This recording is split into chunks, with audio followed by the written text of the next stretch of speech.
नमस्कार, मी रायगड. मला अजूनही तो क्षण आठवतो. त्या दिवशी माझ्या अंगावरील प्रत्येक कण अगदी शहारून उठला होता, जेव्हा छत्रपती शिवाजी महाराजांचे पहिले चरण माझ्यावर पडले होते.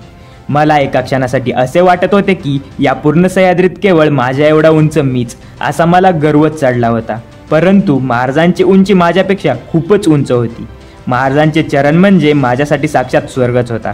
माझ्या जीवनाला खरा अर्थ दिला तो छत्रपती शिवरायांनी. माझ्यावर चंद्रगुप्त मौर्य, चालुक्य, राष्ट्रकूट, सातवाहन आणि इतर सर्वांनी फक्त आपला अधिकार गाजवला, माझा फक्त वापर करून घेतला. पण छत्रपतींनी जेव्हा स्वराज्याच्या राजधानीसाठी माझी निवड केली, तेव्हा मी समाधानाने भरून पावलो. माझ्या राजांच्या स्पर्शाने माझ्यातल्या दगडाला गडपण आले. छत्रपती असेल तुमचा राजा, पण सर्वात आधी तो माझा राजा आहे. शिवनेरीहून सुरू होऊन रायगडावर शेवट झालेला तो केवळ शरीराचा प्रवास नव्हता. शिवराय हा एक विचारांचा प्रवास आहे.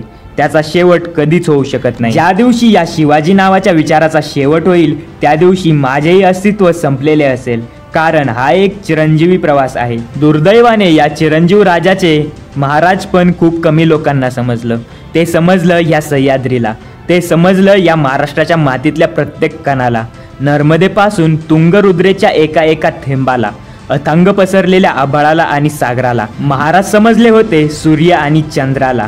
तुम्हा मनुष्याला कधी कळणार महाराज? होते काही मनुष्य एका काळी या भूमीवर. महाराज समजले होते त्यांना. महाराज समजले होते तानाजींना. महाराज समजले होते मुरारबाजींना. महाराज समजले होते शिवा काशीदांना. महाराज समजले होते बाजीप्रभूंना आणि सोबत धारातीर्थी पडलेल्या त्या बांदलांना. महाराज समजले होते शंभूराजांना. पण तुम्हाला मात्र महाराज कधीच समजणार नाहीत. तसे पाहिलं तर महाराजांना पूर्णपणे ओळखणारे तीनच व्यक्ती होते. होय, तीनच. पहिली व्यक्ती होती आपल्या सर्वांच्या माँसाहेब राजमाता जिजाऊ.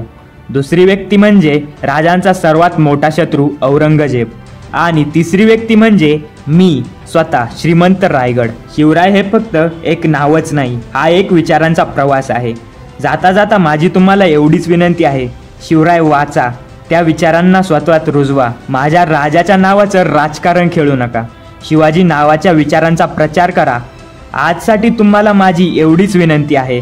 आता निरोप घेतो. वाचलोच तर पुन्हा नक्की भेटू. जय शिवराय.